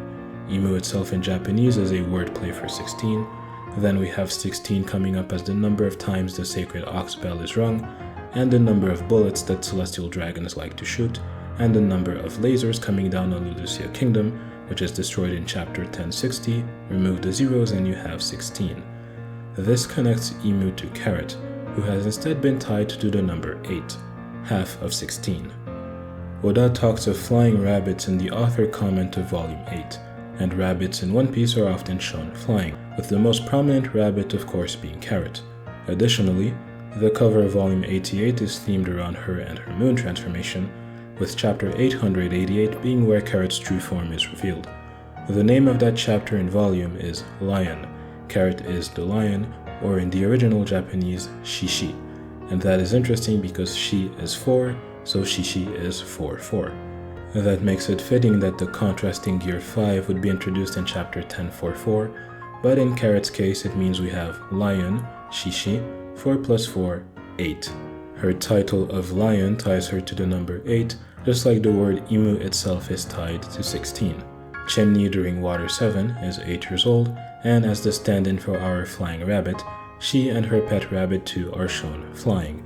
And even recently, we were randomly told that Edison, the rabbit Vegapunk, operates in Simulation Room 88. Like Imu, the number 8 also ties Carrot to the ox bell, because the bell is rung 16 times, but the meaning of the act is split in 2 sets of 8. 8 times to thank the passing year, 8 times to pray for the year to come, a total of 16. This ox bell connection is another reason why Carrot replaces the Marine leader's goat with the bell in between the 4 emperors, which brings us right back to the author comment of volume 58, and the influence of Oda's zodiac signs on the story and cast. Man-eating rabbit is pretty clearly Carrot, and the snake-eating devil Capricorn is most likely the person who killed Cobra, a snake, with their devil tail, Imu. Carrot and Imu are tied to these particular numbers because 8 and 16 are the numbers tied to the changing of eras in One Piece, hence the ox bell tradition. This is why the story takes place in the 16th century, with the war that saw the celestial dragons gain control taking place in the 8th century, and the war that will see them fall taking place 8 centuries later. This might also be why Arlong, who reflects the celestial dragons, was in power for 8 years. And by the way, a neat coincidence with all this in mind is that Carrot placed at number 8 in the worldwide popularity poll, which might be part of why Oda noted her as one of the 2 characters whose results he had fun seeing. In their introduction in chapter 908, Are You Tired of That Number Yet?, we see that Imu also happens to have red ringed eyes. A few characters have those weird eyes with an added ring inside of them, but do you know who else happens to have a red variant? Moon lions, except these 2 for some reason. The red ringed eyes of Sulong Carrot that Oda drew attention to, she happens to share with Imu. These connections became all the more noteworthy when Carrot was appointed King of the Minks. With that one piece in place, things seemed to line up a bit too well. Carrot and Imu have similar eyes, related numbers of particular significance in the story, and are now both the King of Kings, with thrones next to holy white trees in countries far above the blue sea, above the clouds, above even Godland Skypiea. God belongs on the moon, but when God isn't on the moon, God sure seems to often be in the sky. That's why the celestial dragons are, believing themselves to stand far above mortals as the gods of the world. And yet we also have the Minks, who possess the godly power of lightning, transform into white-furred moon lions, live around a giant holy white tree, and who are going to be led by Carrot. I doubt the celestial dragons and the government they control are big fans. Doesn't it seem suspicious that instead of being demeaned as animals, the Minks, some of the most loving and loyal people you'll find in One Piece, somehow have a reputation as a human-hating species? Perhaps there's a story there. The connection between Minks and fishmen is relevant here too, as there's already an established relationship between Marie-Joie and Fishman Island. The 2 being vertically aligned, when the fishmen look up at the sky for the path to the sun, Imu and the celestial dragons block the way, manifesting and enforcing through discrimination and slavery their elevated position in that geographical alignment, while the Minks and Zo are horizontally aligned with Marie-Joie in the sky, and accordingly, they don't look upward for the path, but to the horizon for the dawn, the view also blocked by the gods of the Holy Land, only leaving room for a relationship of conflict. More than anyone else Luffy has met, I believe Carrot will be the most direct and explicit contrast to Imu. What would that look like? What is the point of tying Carrot to the moon and likely tying Imu, the current god of the world, to the moon too? What is the point of Carrot, period? Well, if you think about how the deliberately repetitive nature of arcs in One Piece has served to set up the final arc through thematic parallels and de-escalation of certain key ideas, and if you think about how every major conflict Luffy takes part in is centered around specific friends of his, what I am suggesting is that if Luffy is the sun god who brings the dawn to various islands on his way to bringing the dawn to the world, if the revolutionaries represent on a world scale the various local rebels we have seen in the series, and if Imu has been represented through the corrupt leaders and false gods who steal a throne that isn't rightfully theirs, then Carrot has in turn been represented by the princesses we've seen throughout the series. I believe that's why chapter 823 literally reintroduces us to Carrot after reintroducing the prior princesses on their way to Imu's castle. As the king of those who introduced to us the dawn of the world, the true endgame of One Piece, Carrot will be the princess of the final war. Luffy is the sun. Imu is most likely meant to represent the dark side of the moon, the enemy that does not see the light of the sun, stuck in the night forever. And Carrot is the light side of the moon, reflecting the light of the sun as its ally. The place Carrot is meant to rule isn't simply the city of Zou, it is the moon that is likely controlled in some way by her mirror, Imu, because the god that lives on the moon is none other than the Moon Princess, the one after whom was named the song that Hiyori plays. The importance of the Skypiea arc to the greater lore of the One Piece world is pretty clear at this point, and Wano doesn't just pay off on the mention of the sun god in that arc, it also gives us our biggest hint to his moon counterpart, also introduced in Skypiea through a false god that desired the lunar throne. In line with Wano serving as a new world parallel to Thriller Bark, where Kaido and the country of Samurai was first mentioned, it gives us another important named song that's played in celebration at the end of the arc. The reason songs are important in this series is that, like poneglyphs, they can't simply be burned in attempts to control a narrative, so they can serve as hints to the true history of the One Piece world. Moon Princess in particular stands out because it is very likely a song from the Void Century, as it is one the people of Wano associate with Hiyori and don't seem to know until she plays it for them, meaning that the most likely person to have taught the song to Hiyori is also the first person to connect the moon's purpose to the dawn in the same chapter as the song is named, Lady Toki. In teaching the song to her daughter, she would have possibly carried into the present, through song rather than poneglyph, an important name that has been erased. Just as Bing Sake, possibly named after the previous sun god Joy Boy, is key to the story of One Piece, in its celebration of pirate adventure, tales of laughter, and drums beating upon the return of the sun, so is Moon Princess from the Wano arc, as a currently wordless anthem to the woman that symbolizes the moon. And unsurprisingly for the foreshadowing goldmine that the song has proven to be, her return is teased at the end of Bing Sake as well, said to come after the return of the sun, because after helping so many princesses save their kingdoms from oppression, the sun god's journey fittingly ends by restoring the Moon Princess to her rightful throne. That princess is a mink and the leader of moon lions, specifically Carrot in the modern day, which is why the song is first named after Oden talks of the close bonds between the Kozuki and the Minks. And just as he planned to go to the moon because he knew God belonged there, Eneru likely associated his lightning fruit with divinity because he knew the god on the moon was meant to control electricity. That is because she is a mink. Unfortunately for Eneru, while lightning is indeed a power fit for a god, it's not meant for one who'd oppose the sun god, but rather for one who would support him. So we have a princess that rules over the moon, and what is the moon seen as by Eneru's people? Again, the earth is Vars, and the moon is Fairy Vars or Endless Vars. Oda uses both of these terms for the moon in the Japanese version of the manga, because both connect to the idea of the moon being called a land of dreams. Fairy brings to mind the dreamlike settings of fairy tales, and in the arc preceding Skypiea, it is said that people's dreams never end. People's dreams are endless, so the land of dreams is the Endless Vars.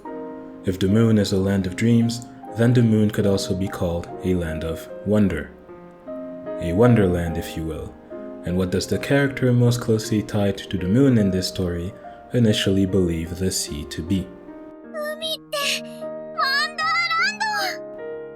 The moon is a wonderland, and if the moon controls the tides of the sea, then through it, the sea too can be made a wonderland. Befitting the yearning for adventure and childlike innocence she shares with her captain and celestial counterpart, Carrot's dream and purpose will be to make the sea a wonderland, because that's what the sea is meant to be, a canvas for people's dreams. That is what the dawn of the world will be to Carrot. Carrot is special.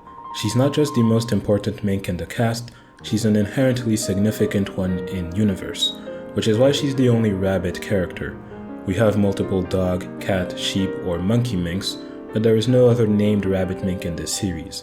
Carrot is the only one so far, and being the only rabbit for so long in a species as closely tied to the moon as the minks in a Japanese story is pretty special considering how closely rabbits and the moon are connected. Carrot is the moon rabbit, from the myth born due to the rabbit-shaped imprint on the moon's surface. In a setting where people have been shown on the moon, where animal people have been shown on the moon, and where it is possible to leave the planet to go to the moon rabbit probably should reach the moon at some point. It is also known as the Jade Rabbit, which is why light green has been used as her straw hat color since her introduction and can be found on most of her outfits. Carrot, being the one to introduce us to the moon lion form, is in line with her connection to the moon as a rabbit. And interestingly, the chapter and volume where she transforms for the first time is called Lion, not Moon Lion, which is what the minks are in general and what Sulong means, but simply Lion. The titles of the 88 and 103 pair of volumes denote the roles that Luffy and Carrot are meant to play in this story. The hero in denial assumes in Gear 5 the form of the warrior of liberation. The reluctant ruler assumes in Sulong the form of the lion. The lion is the king, Carrot is the lion who is the king. Carrot may not know that she is special, but I suspect the minks might have at the very least an inkling of it. It would partially explain why the current leaders of Zou appointed her as a ruler, despite how young and currently unfit she is for the role, as they'd maybe know the throne would be hers eventually anyway.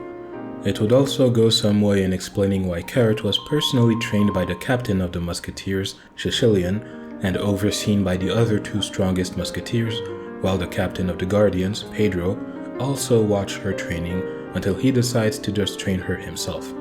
You'd think the average minks who become soldiers would be trained in groups with other new recruits for efficiency, and yet Carrot was individually under the personal supervision of the strongest soldiers on Zou. Speaking of Pedro, Carrot is someone he felt fine talking to about his days as an explorer, something he suggests he kept a secret from all other minks, later telling the Straw Hats because the kings of Zou saw Roger in Luffy and recognized his role in bringing the dawn. These things make me suspect that Carrot, or the next Moon Rabbit or Moon Princess, is someone that characters of the previous eras have been waiting for, much like the next Joy Boy and the Mermaid of Legend. Again, minks and fishmen are similar, and both have awaited the dawn for centuries. On the fishman side, we know that in addition to Luffy, they were waiting for someone who'd end up being Shirahoshi, with the two helping to change the world. I think the minks would also have someone they've been waiting for from their own ranks, again in addition to Luffy, and that someone is Carrot.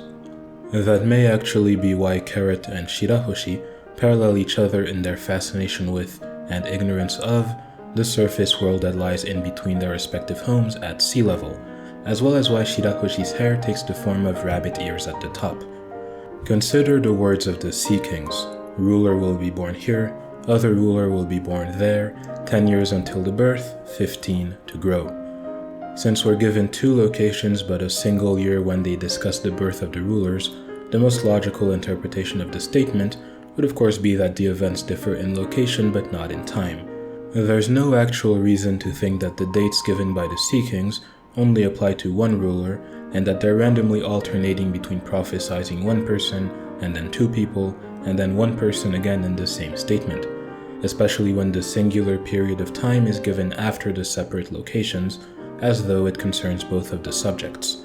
The reason we're given a range of 1 year is most likely because that's plenty of time for two people to be born, but specific enough to narrow down the candidates, which makes it interesting that Shirahoshi and Carrot are 16 and 15 years old respectively, as they were very possibly born within a year of each other.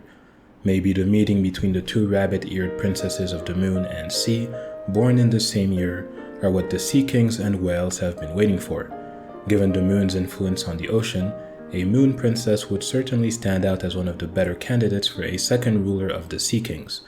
And if Carrot is meant to represent the yellow dragon of the center in One Piece, then she'd be a fitting counterpart to the rabbit-eared girl from the Dragon Palace, with a yellow dragon on it at the center of the world. The whales being excited for someone who lives next to a giant whale tree wouldn't be too surprising either. And while we're on rabbit ears, remember what I said about the winged people of the moon possibly having a wingless mink as a leader. Well, these guys salute by forming with their fingers what you might initially think are a reference to Skypian antennas, but I would actually say are rabbit ears, possibly as a nod from Oda to the original king of the winged but flightless moon people, being a wingless flying rabbit moon lion, because they are contrasted with the heavenly warriors who remain loyal to the false god Eneru and are depicted as goats, with their long drooping ears, their horns, and their cries. And as we've established, Rabbit Capricorn Eiichiro Oda likes to contrast goats and rabbits.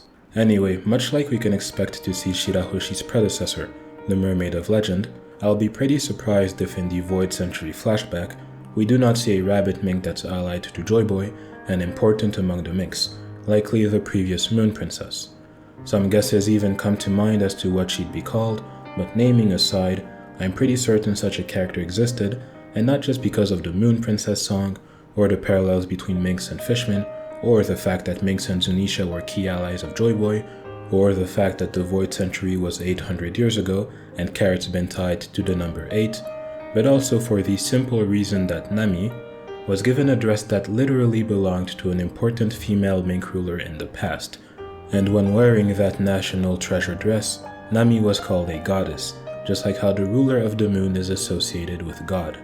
And notice how the dress of that past leader of moon lions is purple, which is historically the color of royalty, but also happens to be the predominant color for both Volume 88, with the new lion, and Volume 103, with the new warrior of liberation.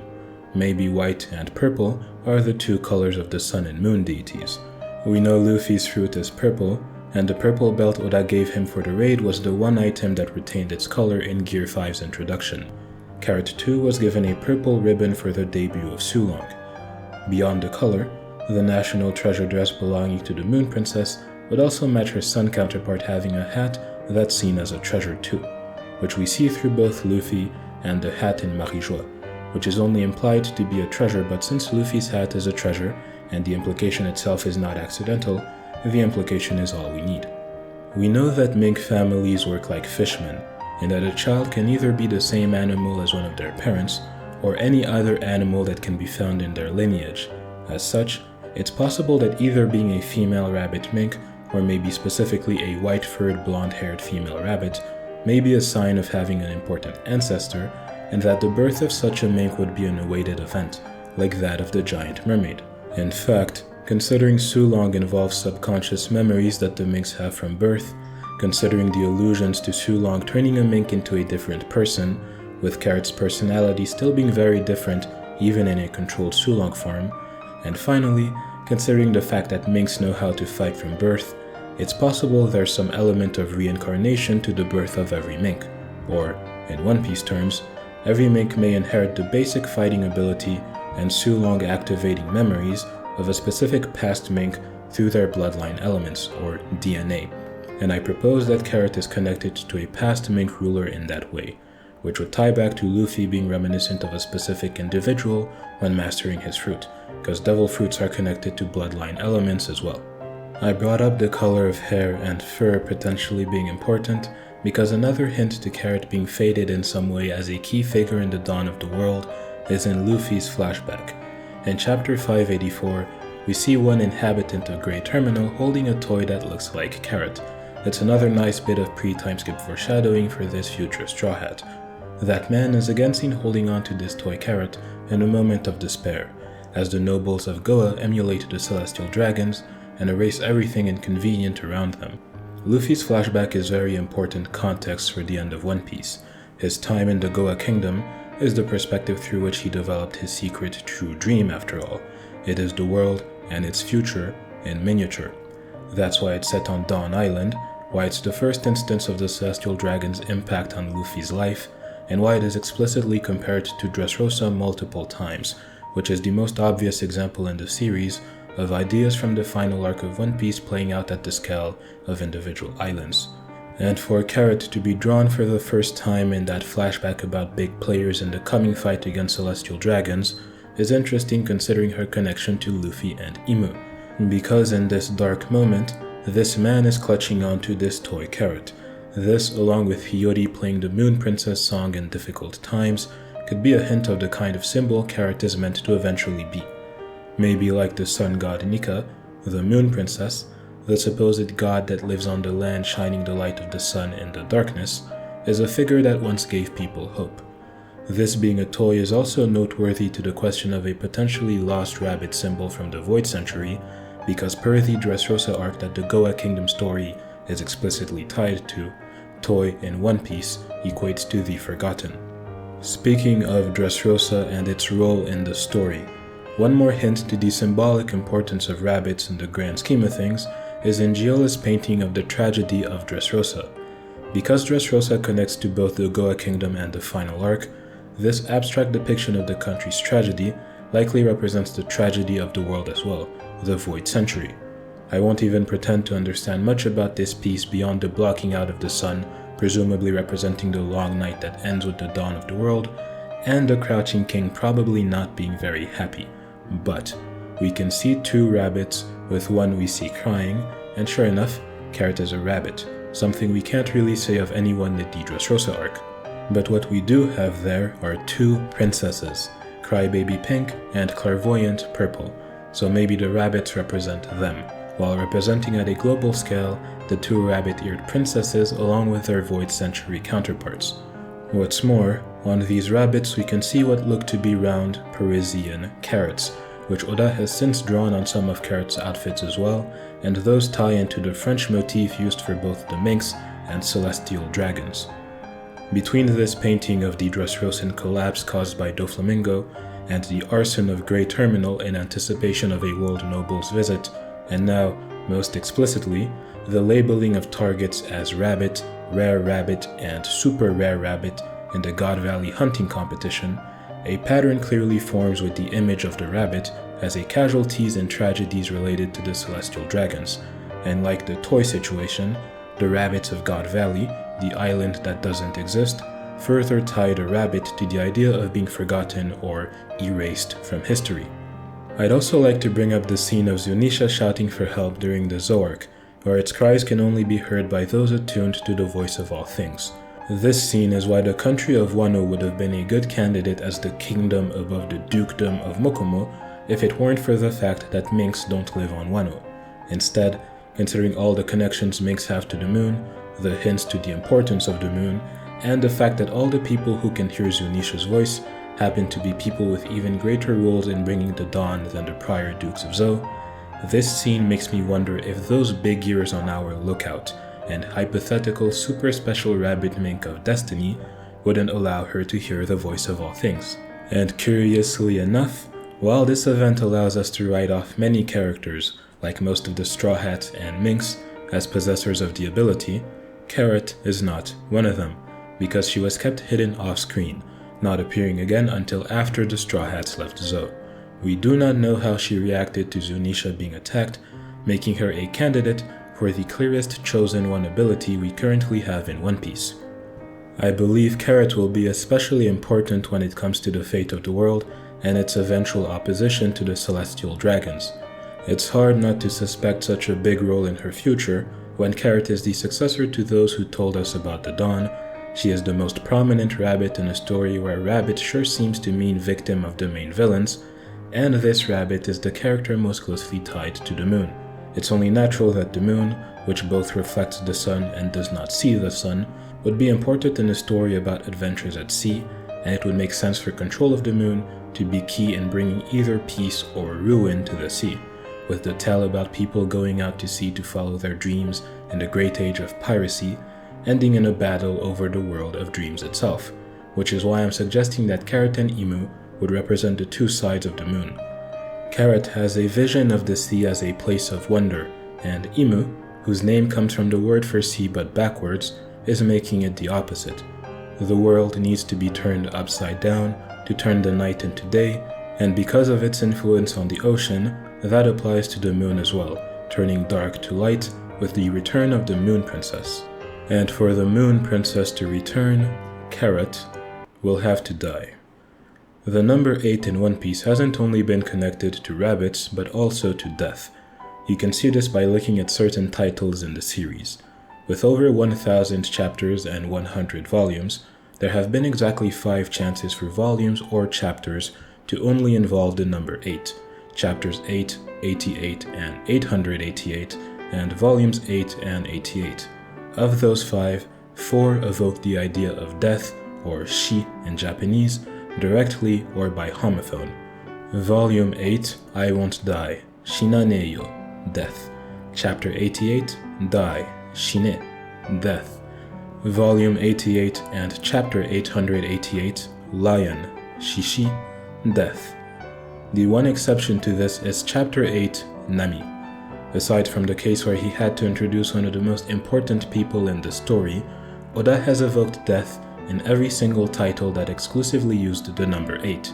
But funnily enough, the author comment of Volume 8, the backbone of the connection between 8 and flying rabbits, was accompanied by an illustration of Nami. So does this mean Nami is gonna die but not die? Possibly, this is One Piece after all, but this video is about Carrot, so here's why the flying rabbit is gonna die but not die. If the fallen snow is melting, then surely the hour of dawn is close at hand. Those dying words from the not dead Kikunojo of the fallen snow are very interesting. Like every mention or allusion to the dawn, I believe the relevance of this quote extends beyond the arc it originates from into the final saga of the story, in which dawn will come to the world. And it could not be any clearer that this quote is about Carrot, the snow rabbit whose story is all about the dawn. Indeed, Carrot is destined to burn. On Whole Cake Island, Carrot saw her mentor sacrifice himself to help bring the world closer to the dawn. Sacrifice is how Pedro expressed his faith in Luffy's importance, and fire is how Pedro sacrificed. He was always ready to burn. As witness to his resolve and inheritor of his will, it is likely that one of the ways in which Pedro's life would inform Carrot's story will be in emulating his sacrifice. Because just as Pedro's eventual death was alluded to earlier in that arc, so was Carrot's eventual burning, when her frog doppelganger appeared suspended above a giant cooking pot, afraid of being eaten. Oda playing with the image of Carrot burning and connecting it to food is intentional, and it brings us to the most interesting hint, the man who actually went into the cooking pot. As with Luffy and Imu, I count Kozuki Oden among the characters Carrot shares an important symbolic connection with, not just because of cooking pots, but also because they're both named after food, they're both orange, and most importantly, they're both reluctant royals of sibling countries with wanderlust who have their purpose tied to the Pirate King's journey. Carrot is one of the multiple reflections of Oden we have in the story, for now mostly representing the adventurous royal side. That's why at the end of Wano, an arc all about Oden's legacy, somehow the only 2 characters we actually see eating Oden are Luffy and Carrot, with the latter again being pictured with the dish on that volume cover. When you consider the allusions to Carrot burning, it starts to look like what Carrot will take on from Oden, now that his sword, his name, his fight, and his position are taken care of, will be his sacrifice. Because if Oden was born to boil, then Carrot was born to be cooked. After all, the story goes that a certain rabbit sacrificed itself by offering its body to a fire in the hopes of giving a starving man something to eat.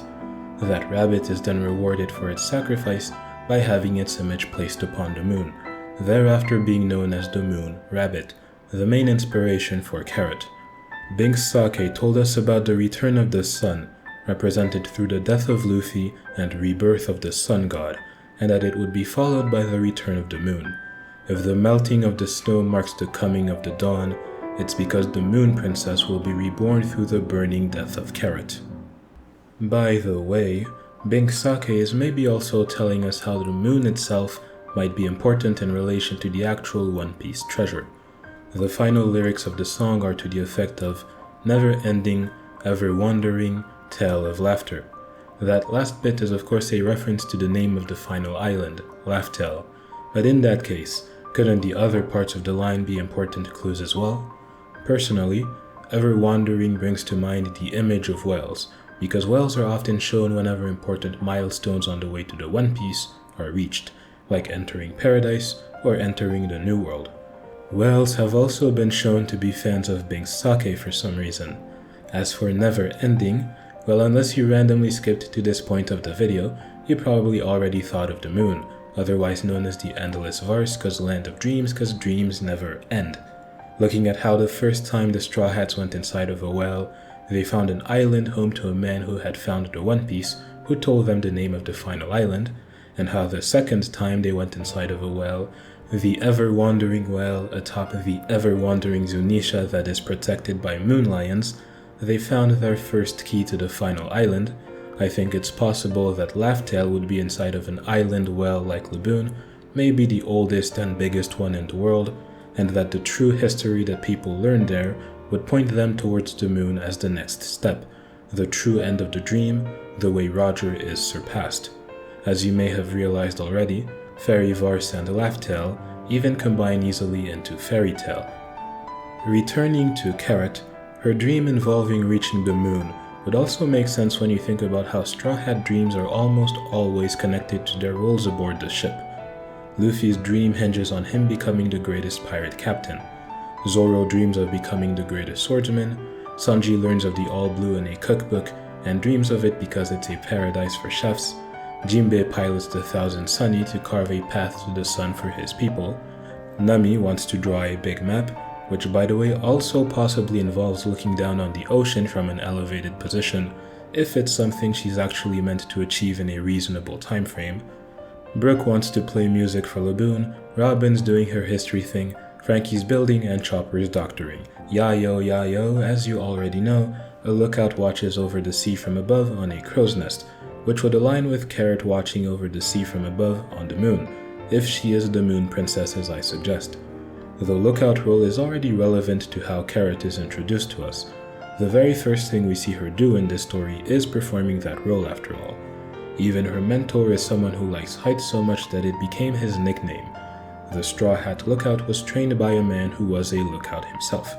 And much like how our chef comes from a restaurant, our doctor from the land of medicine, our historian from the land of archaeology, our shipwright from the land of shipbuilding, and our musician comes from a crew of musicians, I think it's very fitting that our lookout, whose job is to look out to the horizon, comes from the highest location the crew has visited, populated by the people who look out to the horizon for the dawn. I expect this symmetry in how a crewmate's role determines so much of their design to continue with how Carrot's lookout role will leave her at the end of the series, with her ruling the moon, acting like a lookout for the entire world. And with control of the moon, I think that her dream would be to make the sea a wonderland. One of the works that greatly influenced the creation of Carrot, as well as the characters of the Zou and Whole Cake Island arcs she first featured in, is Alice in Wonderland. The first reference to that work in One Piece was actually this illustration from Oda, used all the way back in Volume 2. These two characters are the ones Carrot is based on, because as Chopper says, regular Carrot and Sulong Carrot are not the same person. Sulong Carrot is the time-pressed white rabbit, which is why she's in a rush, concerned with ending things quickly before running out of time, wishing not to reach the tea party but instead escape from it. Regular Carrot is the titular Alice in Wonderland. That's why she has a curious and adventurous spirit, and why her fascination with the world beyond her home of Zou is expressed with the word Wonderland. Just as Alice dreamt up the Wonderland she found herself in, Carrot too will dream of a Wonderland, but while Alice will come from the dream, Wonderland is the dream that Carrot, as a Straw Hat, will make reality. Because as we know, the endgame of One Piece, the Dawn, is a world where all intelligent races can walk together equally under the sun. When getting a glimpse of such a world upon her arrival at Whole Cake Island, Carrot says, "There are people of all races here, even minks. What a wonderland." Of course, Whole Cake Island, like much of the world, only seems great on the surface, with Big Mom having a very flawed understanding of peace between different races. There is a darkness underneath the dreamlike facade, which would become clearer to Carrot as the adventure went on, culminating in the death of her mentor in the escape from the country. That's why Carrot has been quiet about Wonderlands since then. She is not yet ready to make her dream a reality. She is not strong enough, which is why she needs to train more. She is not focused enough, which is why she sought to avenge a man who did not want her preoccupied with revenge. Because Carrot is meant for greater things than beating up some candy man in a blind rage. which is why fate denied her the power of her true form in that moment. Her real moment is coming up, and that moment is the dawn of the world. The words first passed down from Roger to Pedro are then passed down from Pedro to Carrot as the sun sets, with Pedro dying in the night, because the payoff will come when the sun rises, after the final war. As captain of the Nox Pirates, Pedro's moment was the night before dawn, so as the successor to Pedro, Carrot's moment will naturally be the dawn itself, because a tale as old as time, or at least Water 7, is the jaguar protecting the spark of revolution. Robin was the most important character when Luffy declared war against the world government, and the biggest arc for the Straw Hat crew in Paradise. Nami was the most important character when Luffy saved the East Blue from Arlong, in the biggest arc for the Straw Hat crew in the prologue. Accordingly, Carrot will be the most important character in the biggest arc for the Straw Hat crew in the New World, on the day when Luffy concludes the war against the world government, saving people from the Celestial Dragons and bringing dawn to the world. Carrot will be so important on that day that I predict it will quite literally be her day, that is to say, her birthday. You see, the princesses that Luffy bonds with and fights for in One Piece are all 16 years old during their respective arcs, in big turning points in their lives. Vivi is 16 during Crocodile's takedown in Alabasta. Shirahoshi is 16 during Hoodie's coup in Fishman Island, where she awakens to her power as Mermaid of Legend. And Rebecca is 16 during the rebellion against Doflamingo in Dressrosa. The big exception is Momonosuke, who is instead 8 years old, there's that number again, but otherwise, their ages of course line up with Imu's key number being 16, because 8 and 16 are the numbers tied to the changing of eras. With that in mind, the fact that Carrot was made to be 15 years old looks even more deliberate. I believe she was given that age in part because, as a mirror to Imu, and the princess equivalent of the final arc, her moment will come on her birthday, when Imu goes down and the long night finally ends. Just like the queen of the wonderland that is Whole Cake Island, the first step in Carrot's adventure and a taste of the world as it should be, Carrot's own wonderland will be born out of her most special of birthdays. Carrot, the moon to Luffy's sun, will join Jimbei as the strongest Straw Hat under the monster trio thanks to mastery of her moon lion form and training under the greatest swordsman. Through burning death and rebirth, she will eventually reach a level of influence comparable to the emperors of the sea. That is because on her birthday and coming of age, Carrot will fulfill her true purpose in helping the sun god by claiming her rightful throne as the moon princess. When dawn comes to the world, Carrot will begin to make the sea a wonderland. And while it's hard to guess in advance at the exact mechanics of how Oda will play with all these symbols we've discussed, one thing comes to mind as fun enough to attempt a final prediction. The truth of the One Piece world was hinted at when, among other things, Oda drew attention to the oddity of Carrot's wording by having Pickham say that the sea is, in fact, not land. And the same is true of the One Piece world potentially having a number of big continents, through Inu and Neko's belief that the world only had around 5 islands. Not the only cases of animals being used to hint at the odd state of the world.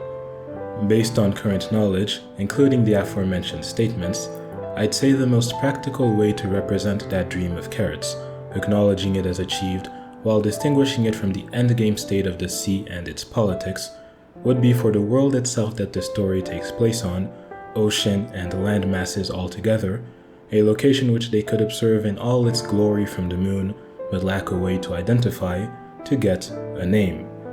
A name for a world where anything one can imagine is a possibility in reality, where powers are born out of people's wishes, and where world leaders gather to discuss the future in a collective daydream.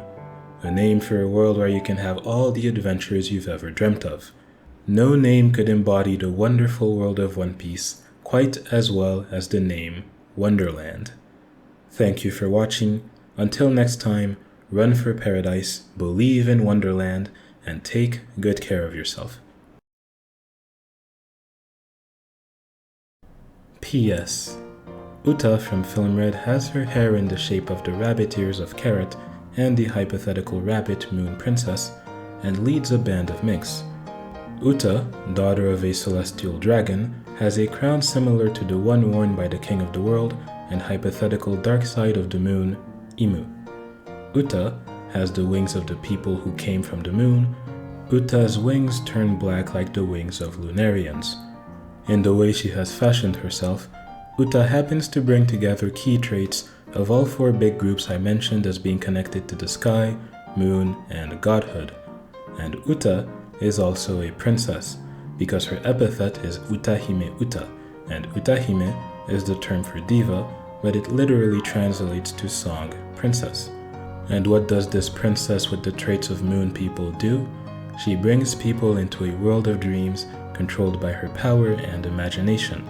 I'll show you a dream, a new Genesis. After the movie about the race to the final island revealed to us the name Laugh-Tale, we got a One Piece film directed by a man who has known the ending to One Piece for decades now, about the new era, the world after the dawn, being one made up of the dreams of a rabbit-eared princess. I think that's neat.